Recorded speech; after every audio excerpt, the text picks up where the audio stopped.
How to use Klaviyo app email campaigns. To use the Klaviyo app for email campaigns, start by downloading the app and logging into your account. From the dashboard, you can view your campaign performance and subscriber stats. To create a new campaign, tap Campaigns and then the plus icon. Enter a campaign name, choose your target list or segment, and set a subject line. Then design your email using Klaviyo's drag and drop editor or a pre-made template. Add images, text, and buttons to match your message.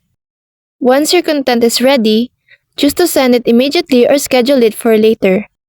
After sending, Klaviyo tracks open rates, clicks, and unsubscribes so you can monitor performance right in the app.